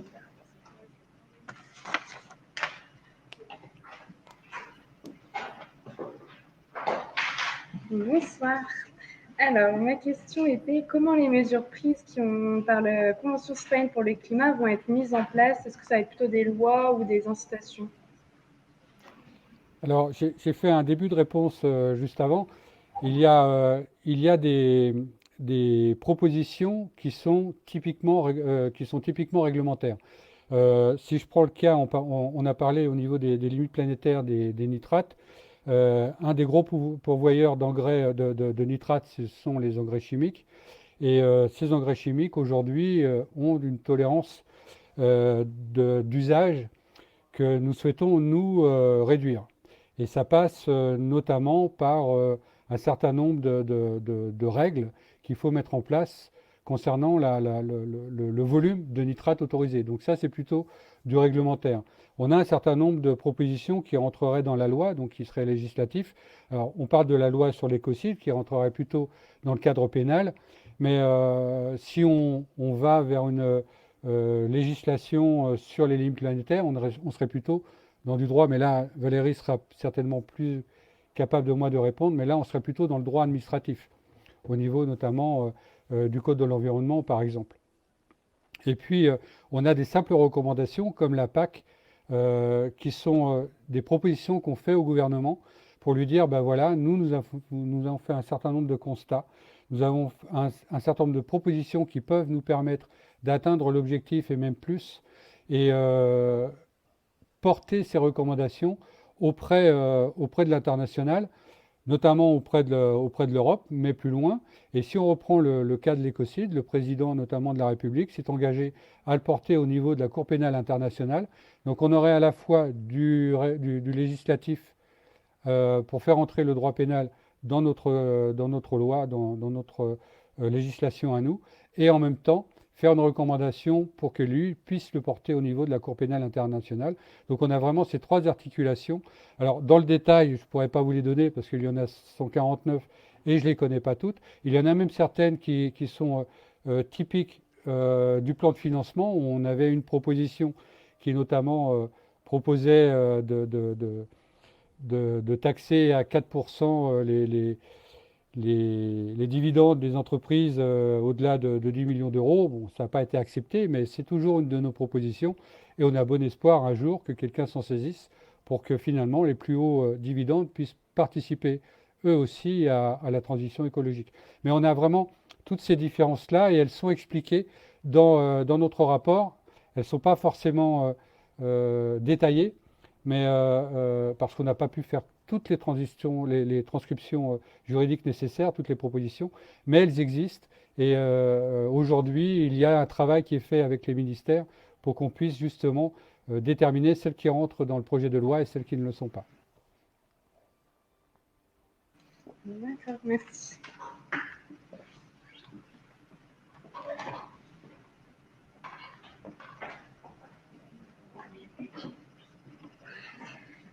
Bonsoir. Donc, Guy, notre question est là encore pour vous. Du coup, c'est que pensez-vous du retournement de situation du gouvernement vis-à-vis des propositions? Alors là, je vais vous donner un avis qui est tout à fait personnel, évidemment, hein, qui n'engagera que moi et certainement pas la Convention citoyenne pour le climat. Je crois que c'est un coup dur, non pas à la Convention, mais plutôt à la démocratie. On a eu un engagement du président de la République pour transmettre sans filtre au Parlement nos propositions. Et en fait, on s'est rendu compte que des ministres, qui sont pour le coup pas des élus, hein, qui sont désignés, des ministres se sont arrogés le droit de poser leurs propres filtres avant même de les proposer à la représentation nationale. Et ça, je crois que c'est un mauvais coup qui est porté à la démocratie, parce que ça veut dire que des personnes qui ne sont pas représentatifs de la population française s'arrogent le droit de présenter ou pas un certain nombre de propositions que des citoyens à qui on a demandé leur avis, qui n'ont rien demandé. Il faut savoir que nous ne nous sommes pas proposés. On nous a demandé à un moment donné, on a été tiré au sort, on nous a demandé si on voulait participer. Les conditions, c'était le sans filtre. Et il se trouve que des ministres ont décidé que ce sans filtre-là ne s'appliquerait pas pour eux, qui mettraient toutes les conditions nécessaires à ce que ce soit rejeté, sans qu'à aucun moment la représentation nationale n'ait son mot à dire. Et nous avons beaucoup d'espoir justement au niveau de la représentation nationale, parce que tout ce qui a été rejeté par les ministres peut très bien être réinjecté sous forme d'amendement dans les différentes lois qui sont proposées. Donc c'est quand même un mauvais coup que moi j'estime porter à notre démocratie, parce qu'on ne peut pas d'un côté avoir la parole présidentielle et de l'autre côté avoir des gens qui sont désignés violer la parole présidentielle pour dire en fait ce qu'ils ont envie de dire, et sans explication en plus, et sans venir expliquer à la population pourquoi ils ont pris ce genre de décision. Si on prend simplement, moi j'ai une proposition comme ça qui vient en tête, c'est celle de baisser la TVA sur les lignes de chemin de fer.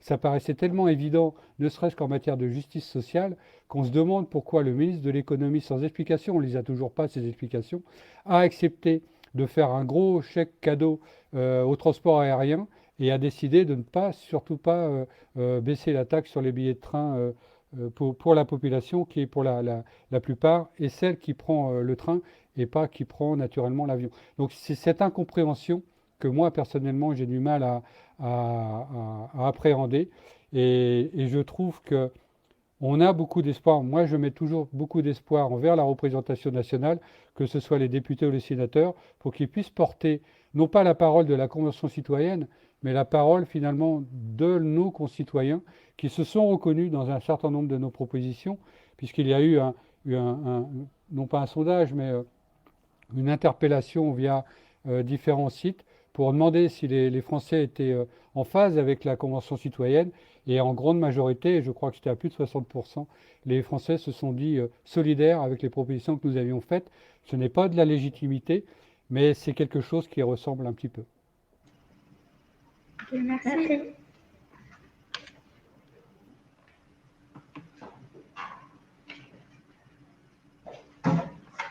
Bonsoir. Je veux bien demander pourquoi renoncez-vous à une taxe sur le CO2? La taxe carbone, pour exactement les mêmes raisons que je viens d'exposer, à savoir que dans notre mandat, il y avait la réduction des gaz à effet de serre dans un esprit de justice sociale. Et la première chose qu'on nous a dite en arrivant, ça a été il ne faudra pas oublier de parler de la taxe carbone, parce que c'est quelque chose de très important qui va être particulièrement nécessaire pour pouvoir faire baisser les gaz à effet de serre. Et nous, le premier constat qu'on a fait, c'est que cette taxe carbone, elle n'est valable aujourd'hui que sur finalement l'essentiel de la population qui travaille et qui participe à la vie de cette nation. Et elle touche très peu finalement les plus gros pollueurs, et elle touche très peu notamment elle n'existe pas sur les billets de train ou sur les billets d'avion, pardon.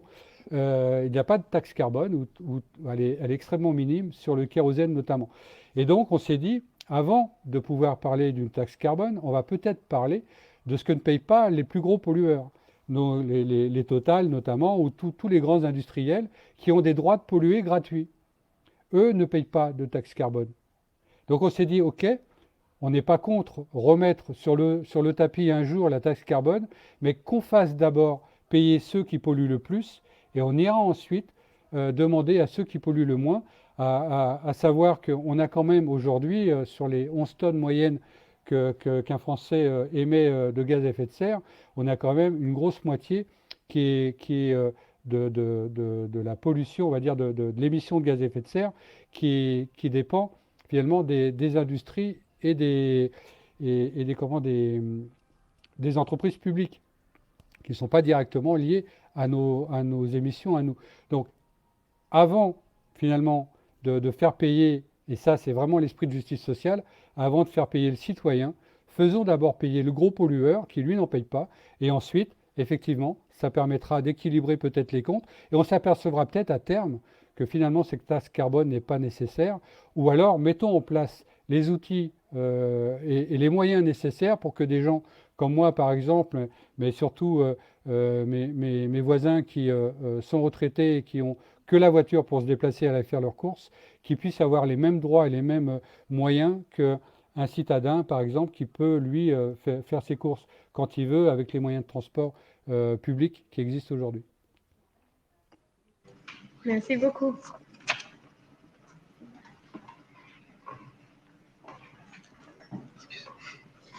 Bonsoir. Nous avons une question sur l'absence de proposition sur l'énergie nucléaire, si c'était volontaire ou non. Alors, je serais tenté de dire volontaire, oui, parce que la première chose qu'on nous a présentée, et je rappelle, nous sommes des citoyens sans aucune expertise, à savoir, on n'est ni des savants, ni des scientifiques, ni des experts en quoi que ce soit. On nous a présenté le nucléaire comme étant une énergie décarbonée. À partir du moment où le nucléaire est une énergie décarbonée, on ne voyait pas comment on allait pouvoir réduire de 40% les gaz à effet de serre avec une énergie qui l'est déjà. Donc évidemment, on n'allait pas rentrer dans ce sujet, on n'allait pas perdre de temps sur ce sujet, même si effectivement, on s'est tous rendu compte qu'en matière d'énergie, c'était extrêmement important à un moment donné d'aborder le nucléaire, mais ce n'était pas le cœur finalement du mandat. Mais je crois qu'on est un certain nombre au sein de cette convention à se dire qu'une convention citoyenne sur l'énergie nucléaire serait quand même quelque chose de très bien. Alors, je comprends que la réponse soit frustrante.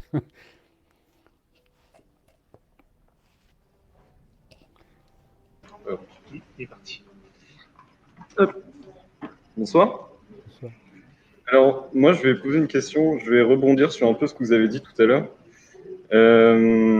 est-ce qu'on ne pourrait pas voir justement dans la Convention citoyenne une tentative du gouvernement de faire taire un peu les mouvements de contestation écologique actuels, en montrant que les gouvernements prennent en apparence des responsabilités et font participer les peuples tout en maintenant ils détricotent un peu les espoirs du changement, hein. Il y a beaucoup de propositions qui sont filtrées, comme vous avez dit. Et sinon, pour la 5G notamment, avec Emmanuel Macron qui a parlé des Amish, pour ceux qui étaient contre, et aussi on peut parler du retour des nécotinoïdes. Donc voilà. Alors, ce sont des questions que nous sommes posées dès le départ, à savoir est-ce que cette convention, ça ne va pas servir justement à nous instrumentaliser et finalement à faire passer notamment la taxe carbone ou d'autres, ou de verdir finalement une politique gouvernementale qui l'est pas du tout. Alors, il est possible que ça ait été une motivation, mais ça les a très très vite dépassés, je pense, puisqu'on se rend compte à quel point finalement ces propositions créent des dissensions, y compris dans la majorité, et sont vont plutôt dans le sens finalement des opposants à la politique actuelle plutôt que dans son sens. Il y a aussi une chose qu'il faut savoir, c'est que cette Convention citoyenne pour le climat n'est pas issue finalement de la volonté du président de la République. Elle est d'abord issue justement d'une organisation qui s'appelle les Gilets citoyens, qui sont la réunion de gilets jaunes, d'avocats, je crois, de scientifiques et de personnalités qui se sont réunis pour porter finalement le constat de ce manque d'ambition de nos gouvernants pour une transition écologique qui puisse permettre de garantir la sûreté de notre environnement. Et c'est notamment Cyril Dion et Marion Cotillard qui sont allés, suite à un certain nombre d'interpellations, qui ont été invités à en discuter avec Emmanuel Macron. Et c'est eux qui ont fait cette proposition de convention. Et ça a été repris par le président de la République qui a peut-être mis derrière des espoirs de verdissement ou pourquoi pas, on peut aussi lui prêter des intentions nobles en se disant, après tout, pourquoi pas interroger directement les citoyens, leur demander leur avis et peut-être que ça va conforter sa politique en matière d'écologie. Il se trouve que, comme c'est une expérience à la fois inédite et complètement inattendue, eh bien, les travaux qui ont été faits et le rapport qui en est sorti est quelque chose de tout à fait inédit et inattendu, à tel point que ceux qui critiquent finalement le rapport sont quelquefois ceux qui au départ critiquaient la Convention, en disant que bien dedans il n'y a que des pros La République En Marche. Moi, la première insulte, entre guillemets, qu'on m'a faite, ou qu'on a cru me faire, c'était de me dire dès les premiers jours, de toute façon, vous êtes des suppôts de La République En Marche, parce que vous avez été choisis par eux. Et puis, au fur et à mesure de cette convention avançait, on nous a dit qu'on était des suppôts, des extrémistes, des écolos, je ne sais plus comment, enfin bon. Et puis, il y en a certains d'ailleurs qui, à la fin, nous ont traités de Khmer verts, d'ailleurs.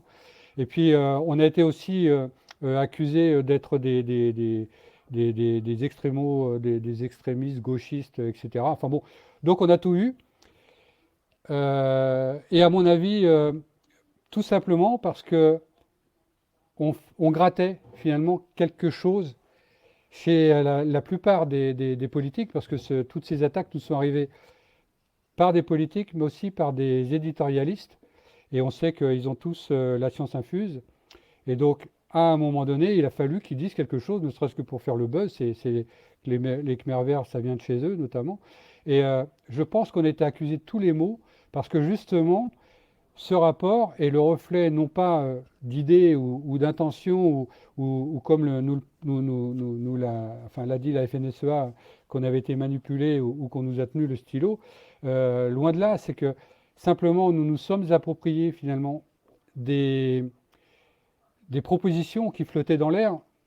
Moi, pour expliquer un petit peu ma démarche, je dis toujours la même chose. Quand je suis parti de ma page blanche, j'ai cherché sur Internet s'il existait des propositions et j'en ai pas trouvé. je n'ai rien trouvé de concret.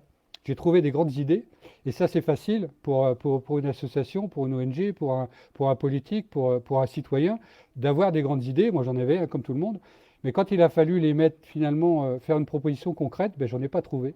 Et donc ces propositions concrètes, il a fallu qu'on les construise. Et on les a construites avec un groupe d'appui, et on est arrivé justement à ces conclusions. Et c'est pourquoi, c'est certainement la raison qui fait qu'aujourd'hui on est attaqué, agressé même par certains, parce que finalement ils se rendent compte que on n'est pas des experts, on n'est pas des scientifiques, on est des citoyens lambda, on n'est même quelquefois pas intelligents, pas suffisamment pour eux. Et puis malgré tout, on arrive à faire des propositions qui sortent finalement de l'ordinaire, qui sortent d'une proposition qu'un citoyen lambda aurait, enfin pour eux, dans leur esprit, aurait dû faire. Ils nous attendaient finalement sur simplement dire ben, ils n'ont pas d'idée, ils n'ont pas d'intelligence, donc ils vont nous ressortir la taxe carbone. Manque de chance, la taxe carbone, on l'a évacuée, et on a fait des propositions qui étaient beaucoup plus ambitieuses que ça, et qui étaient chiffrées. Et je crois que finalement, j'en reviens encore à ce que j'ai dit tout à l'heure, il y a une notion qui leur a complètement échappé, c'est cette notion d'intelligence collective que certainement vous devez connaître à l'université. Moi, je n'ai pas eu la chance d'aller à l'université, mais certainement que vous devez connaître à l'université, et vous savez que la lumière jaillit du débat. Et là, en l'occurrence, c'est exactement ce qui s'est passé pour nous. Je crois qu'on a eu cette lumière, alors c'est peut-être un peu prétentieux, mais on a eu finalement cette émergence d'intelligence collective qui n'est pas la somme des intelligences de chacun, mais qui est vraiment quelque chose qui vient au-dessus de nous. Et on a eu tous conscience à un moment donné que nos propositions, elles étaient celles-là, parce qu'on était sûr qu'on allait dans le bon sens. Et on s'est rendu compte, une fois que notre rapport était émis, qu'effectivement, on allait dans le bon sens parce qu'on avait tout un tas d'associations, de syndicats, de tous les bords d'ailleurs, qui disaient oui, finalement, il y a des bonnes choses dedans. Alors, chacun voyant midi à sa porte, effectivement, il y a des choses qu'il ne trouve pas bonnes dedans, mais il y a quand même... Enfin, je crois que chacun y trouve quelque chose qui va dans le bon sens, et c'est peut-être la carte, disons, le côté rassurant de ce rapport et de ce travail, c'est que finalement, on touche tout le monde, en bien ou en mal, mais si on les touche, ça veut dire qu'on va dans le bon sens. Voilà, j'ai peut-être complètement débordé de votre question du coup. Non, c'est très bien, merci.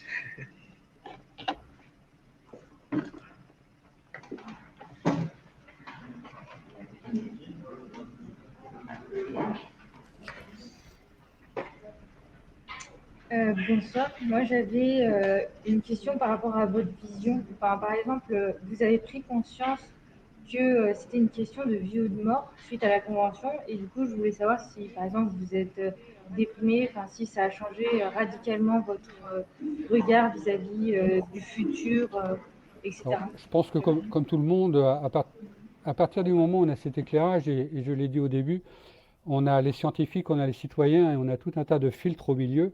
Et quand on a cet éclairage direct du scientifique ou de l'expert, et on a eu d'ailleurs avec Valérie Cabanès, on a eu ce contact direct entre finalement le chercheur et le citoyen que nous sommes. À partir du moment où on a cet éclairage, je crois, automatiquement changé. On n'a plus la même vision, évidemment, puisqu'on voit les choses sous un autre angle. On n'a donc plus la même vision et notre investissement n'est plus le même. Moi, personnellement, quand j'ai découvert l'écocide et les limites planétaires, je me suis rendu compte à quel point ça pouvait être quelque chose de structurant en ce qui me concerne, structurant pour mon avenir. Alors, je suis à la retraite, l'avenir il est relativement limité en ce qui me concerne en termes d'années, mais en termes de qualité, je crois que ça m'a ouvert des horizons qui sont extrêmement importants et fabuleux. Et je me dis que j'ai aujourd'hui ma part dans ce combat, dans cette lutte, pour pouvoir faire rentrer ces notions, à la fois dans la compréhension de la population. À mon tour, je vais essayer de vulgariser finalement ce que j'ai appris. Et mon rôle, ce n'est pas d'expliquer finalement ce que j'ai compris, mais c'est de mettre en rapport les gens qui savent avec les gens qui veulent savoir. Et je crois que mon rôle aujourd'hui, c'est celui-là, c'est d'expliquer mon expérience et de dire, après tout, il y a des gens qui savent, comme Valérie Cabanès, mais comme Valérie Masson-Delmotte, qui est venue nous expliquer le climat. Et puis, il y a des gens comme moi qui veulent savoir, ou comme d'autres qui veulent savoir. Eh bien, on va les mettre en rapport et on va les laisser discuter entre eux. Et c'est comme ça, je crois, qu'on avancera et qu'on arrivera à avoir une population qui permet, enfin, qui tous ensemble, on arrivera à aller dans le même sens et peut-être qu'on sera suivi ensuite par les politiques. Donc oui, moi ça m'a changé, ça a modifié finalement ma vision que j'avais de la vie, ça a modifié ma perspective d'avenir et effectivement ça me donne aujourd'hui beaucoup plus de motivation et d'excitation que le contraire. C'est-à-dire, non, je ne suis pas déprimé, bien au contraire, parce que je me dis qu'il y a un véritable combat et j'ai ma place dans cette lutte. Et c'est gratifiant quelque part, parce que si c'est un échec, ce ne sera pas un échec pour moi, ce sera un échec pour ceux qui auront permis que cet échec se fasse. D'accord, merci.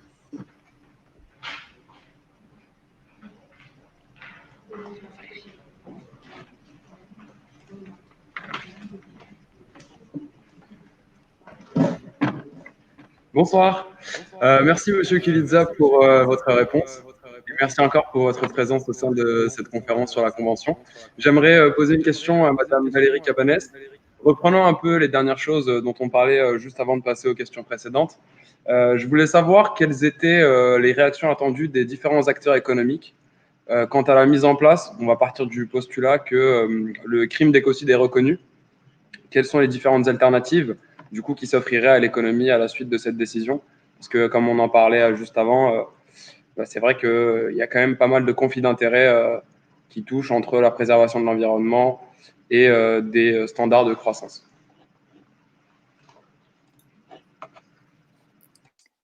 Ouais, j'avais tellement envie de réagir à plein de choses que Guy a dit, mais je vais répondre à cette question parce qu'elle va aussi vous donner un peu d'espoir.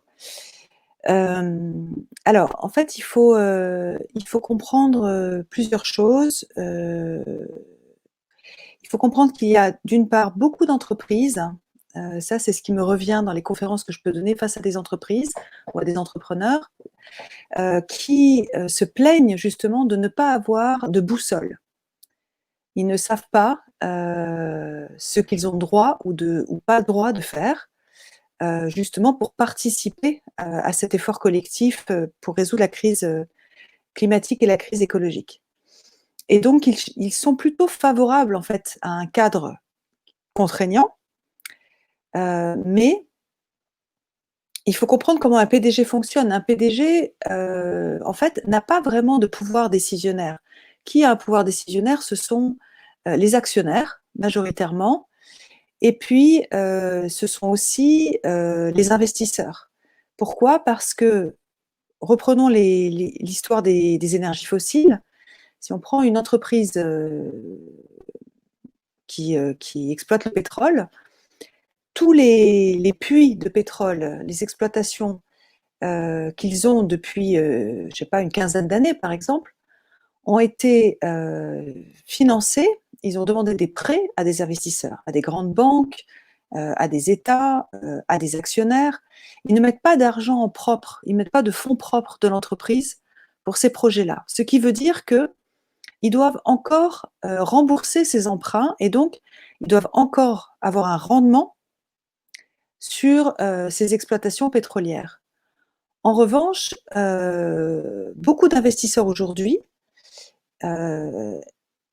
commencent à poser comme condition sur de futurs emprunts et de futurs prêts le fait de basculer vers une transition énergétique.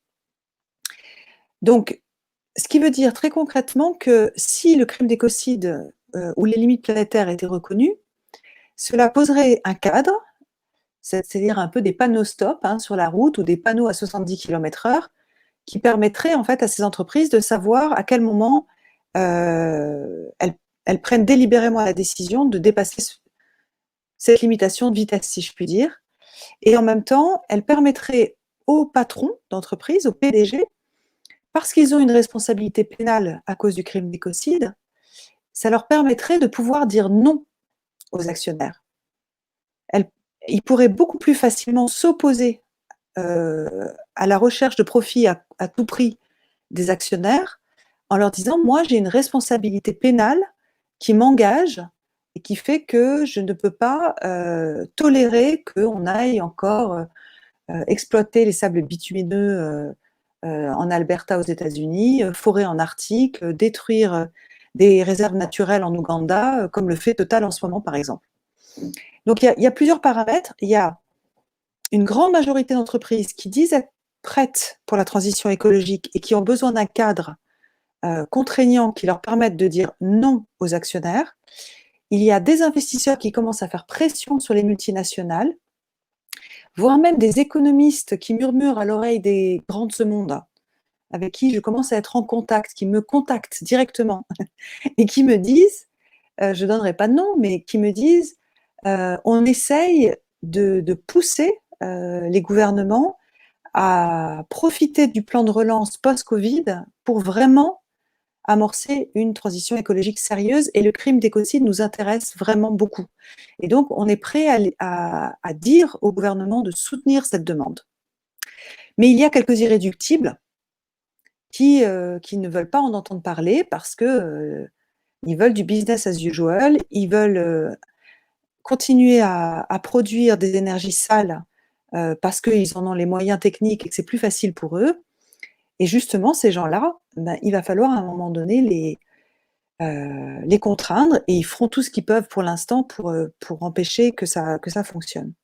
Mais il n'y a pas que les acteurs économiques. Et je voudrais juste rebondir, si je peux, sur ce qu'a dit Guy tout à l'heure par rapport au gouvernement, par exemple, français. Moi, ce qui me frappe dans la manière dont les politiques traitent les propositions de la Convention citoyenne, c'est plusieurs choses. La première, c'est qu'on se rend compte, quand on est dans les débats, dans les discussions au sein des ministères, autour des propositions de la Convention citoyenne, pas simplement l'écocide, mais d'autres, par exemple, sur l'éco-contribution sur les billets d'avion, sur la fermeture des lignes intérieures de train, enfin des lignes intérieures d'avion qui pourraient être compensées donc par l'ouverture de lignes de train, sur la taxe, la levée de la TVA sur les billets de train, etc., sur les engrais azotés. On se rend compte qu'en fait, beaucoup de ministères et de gens qui travaillent dans les ministères, ne connaissent pas bien les propositions de la Convention, même encore aujourd'hui. 2, ils essayent de faire du rafistolage entre les actions et les propositions qu'ils étaient déjà en train de travailler les mois d'avant pour donner l'impression qu'en fait, ils répondent à une demande des citoyens, mais quand on les regarde dans le détail, on se rend compte que ce n'est pas du tout ce que demandent les citoyens. Et donc, ils essayent de faire passer ça comme étant, vous voyez, on les écoute. Ou alors, ils disent qu'ils sont, que ce n'est pas de leur ressort. Et donc, ils se passent la balle. Le ministère de la Transition écologique se passe la balle au ministère de l'Agriculture, qui passe la balle au ministère de la Justice, etc. Voilà. Donc, c'est assez désespérant de voir comment ça fonctionne, même si les acteurs économiques peuvent être prêts. Le gouvernement lui-même a énormément de mal d'une part, à croire que sa majorité parlementaire va voter les propositions de la Convention, et d'autre part, à donner des arguments clairs et qui soient vraiment corrélés aux propositions pour justifier qu'ils les refusent ou qu'ils les acceptent. Je sais qu'ils vont, par exemple, dresser un tableau de bord assez rapidement des mesures issues de la Convention pour être transparents et dire comment ils vont traiter ces mesures. Mais je pense qu'il y en a beaucoup qui vont être au toqué à cause de cela. Ça marche. Eh bien, écoutez, merci beaucoup. Ça répond carrément à ma question. Du coup, si j'ai bien compris, il en ressort 2 choses. De un, c'est qu'il manque une structuration au niveau peut-être international avant de découler sur un échelon national. Et puis aussi, il faut trouver le moyen de faire en sorte que les revendications citoyennes de manière générale en France soient plus écoutées, ou du moins trouver un moyen de les mettre réellement en œuvre auprès de la gouvernance qui, en l'occurrence, n'en tient pas compte, ou comme vous l'avez dit, vécu d'ailleurs, qui met des filtres à des propositions qui, à la base, oui, je voudrais sont une initiative citoyenne. Je voudrais juste clarifier un truc, c'est qu'il faut vraiment bien comprendre quand même que le gouvernement est mal à l'aise, parce qu'il y a eu une telle médiatisation de la Convention qu'ils sont obligés aujourd'hui d'ajuster ce qu'ils avaient prévu ou qu'ils n'étaient pas prêts à entendre. Ils sont obligés d'ajuster. Donc la Convention va de toute façon avoir un résultat certain, pas à la hauteur de ce que les citoyens espèrent, mais je pense qu'on va obtenir certaines choses qui n'auraient jamais été obtenues si la Convention citoyenne n'avait pas été mise sur pied, n'avait pas été aussi médiatisée, n'avait pas autant intéressé. Et ça, en soi, c'est déjà un énorme succès de démocratie participative. Et plus aucun gouvernement ne pourra faire sans cette option qui est de consulter les citoyens, très clairement. Et il faut continuer à mettre la pression pour montrer l'intérêt et montrer surtout la pertinence et l'intelligence de cette intelligence collective. Merci beaucoup. En tout cas, je vous transmets ma collègue qui vous parlera de la dernière question à tous les deux. Merci encore.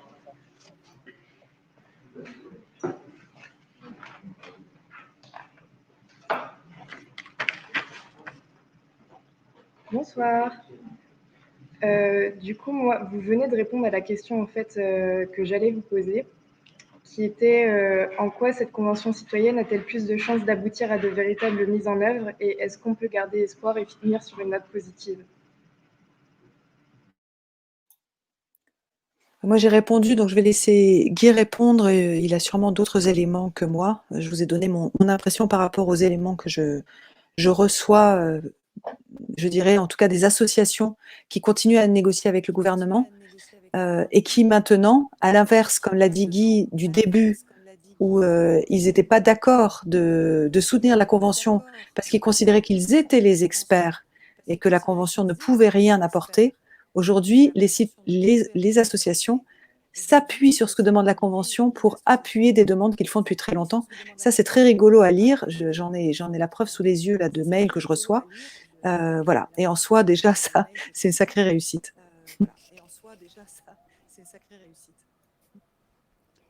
Ouais, je ferai la même réponse. Ce qui est bien avec Valérie, c'est qu'il suffit de répéter ces mots et ça coule tout seul. Alors, je voudrais simplement rajouter qu'effectivement, l'expérience de démocratie participative est extraordinaire. Et je pense effectivement que l'œuvre, finalement, a dépassé ses créateurs. Non pas que nous sommes un tableau artistique, mais tout simplement parce qu'ils avaient une idée. Ils avaient créé le grand débat au départ. Ils ont la Commission nationale du débat public qui existe, qui est quelque chose de très institutionnalisé. Et puis, ils ont voulu faire autrement. Peut-être avec des objectifs qui les ont dépassés.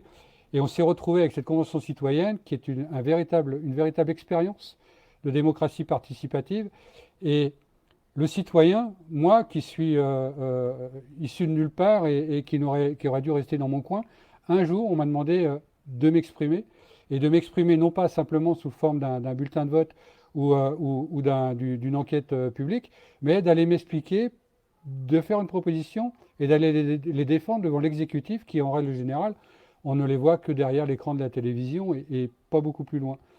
Et ça, effectivement, c'est quelque chose d'extraordinaire parce qu'on a demandé un jour à des citoyens de porter une vision citoyenne avec des propositions citoyennes auprès d'exécutifs ou de parlementaires qui ont complètement perdu de vue cette expérience et cette responsabilité qu'ils peuvent avoir vis-à-vis de nous.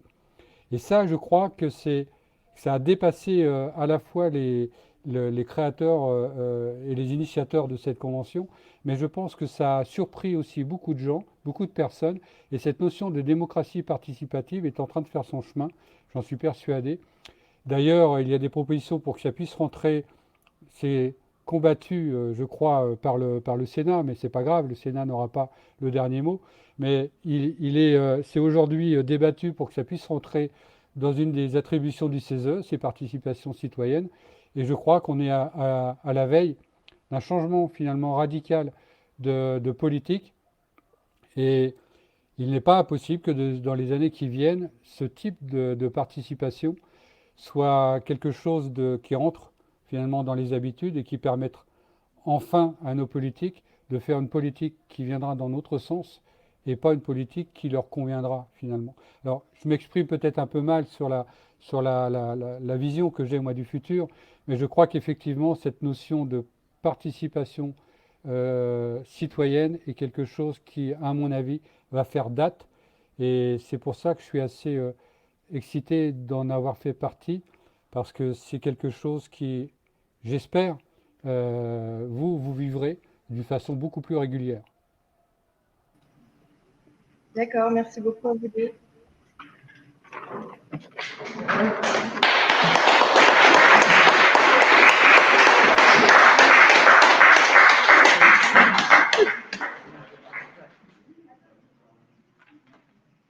Merci pour cette conclusion qui nous laisse de l'espoir. Si vous avez encore 10 minutes, on va prendre quelques questions qui ont été posées par les internautes. Et c'est Martin qui va se charger de vous les poser. Et je vois aussi, on a invité 3 coopérateurs des CTPI à nous rejoindre dans ce salon virtuel. Je vois que Christian est en ligne. Si tu veux, Christian, tu peux prendre aussi la parole pour poser ta question.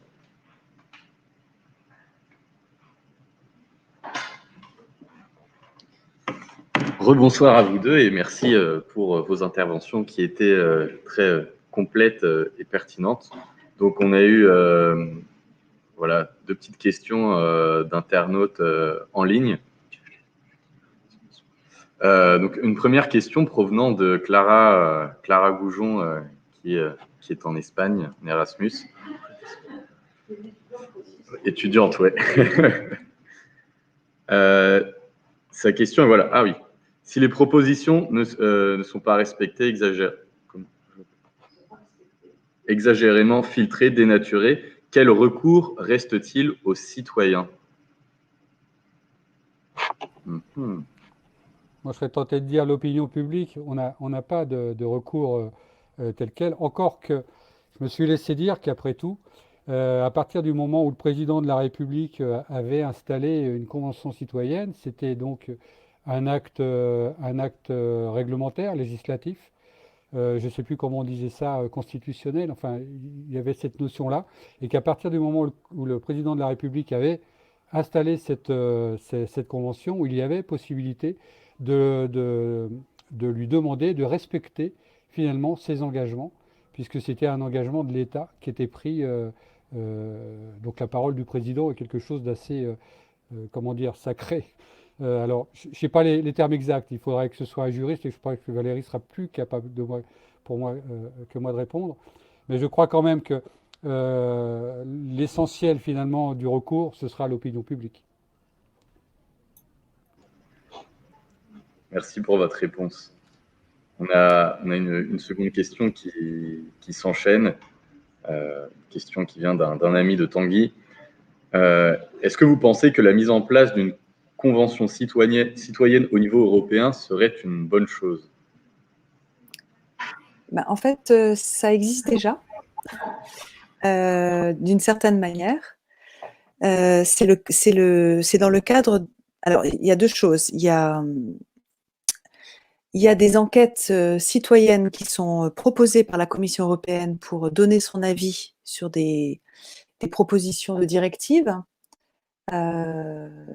Mais c'est très peu médiatisé, donc les gens ne savent pas qu'ils peuvent participer, un peu comme les enquêtes publiques, d'intérêt public. Et puis ensuite, il y a les initiatives citoyennes européennes qui, elles, sont portées par des citoyens sur des sujets qu'ils veulent être débattus. Et c'est ce que j'avais fait en 2013 sur le crime d'écocide, où on était 7 citoyens de 7 pays différents.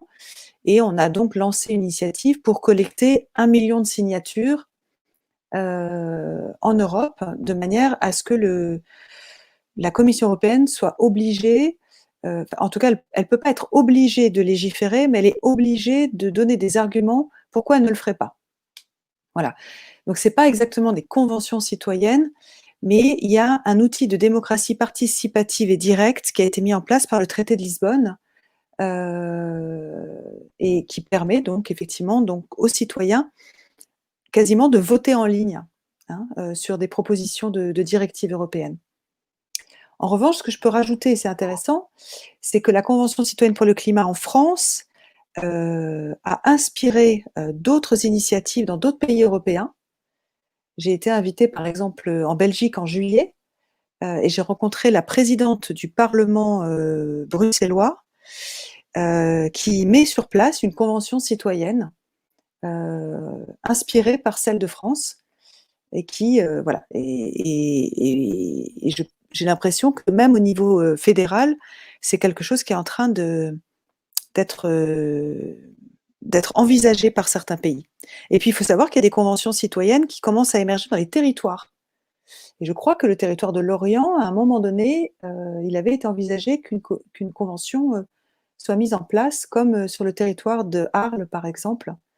Parce qu'il faut bien comprendre aussi que la démocratie, ça se joue près de chez vous et pas toujours dans les grandes instances.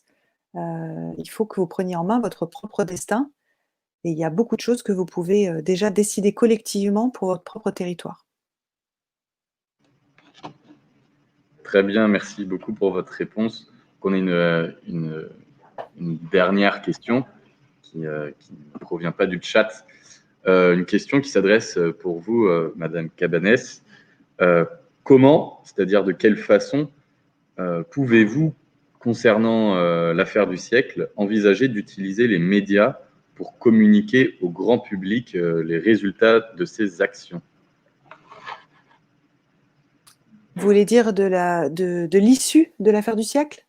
Oui. De la même manière qu'on a réussi à vous toucher pour avoir votre signature, parce que je vous rappelle quand même qu'on a eu 2 300 000 signatures en moins d'un mois et 1 million en 3 jours. C'est donc la pétition la plus signée de l'histoire de France. Et quand je dis c'est grâce à vous, c'est parce que c'est grâce à des vidéos YouTube de On est prêt, de Vincent Verza, avec des stars, etc., que je crois qu'on a réussi à toucher un grand public, dont les jeunes, qui sont pas toujours touchés par les campagnes des ONG,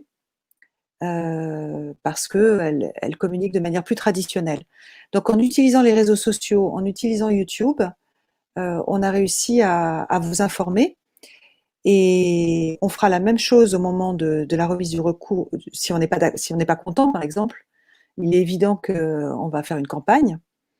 Mais sachez que, par exemple, en soutien à la Convention citoyenne pour le climat, il existe aussi des vidéos sur YouTube de On est prêt qui montrent des visages de citoyens et qui expriment aussi les inquiétudes qu'on a exprimées ce soir sur le fait que le gouvernement ne suit pas les recommandations, et puis des personnalités publiques comme Cyril Dion qui poussent des coups de gueule dans les médias, ou moi qui m'insurge quand on les traite de Khmer vert.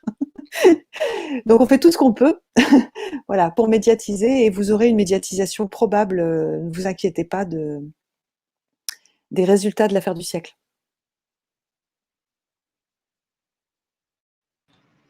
Merci beaucoup. On attend les résultats alors avec impatience. En tout cas, au nom de la licence et de l'association Les Dédécalés, les étudiants vous remercient de nous avoir accordé votre temps ce soir. C'était très agréable malgré le contexte. On aurait peut-être préféré quelque chose en présentiel, mais bon, c'est comme ça. Et puis, bonne continuation à vous. On espère que vous irez un peu plus loin et puis que peut-être on se verra aussi en vrai pour certains d'entre nous. En tout cas, bravo, voilà. Bravo pour la préparation, parce que vos questions étaient vraiment très bien pensées, très bien organisées.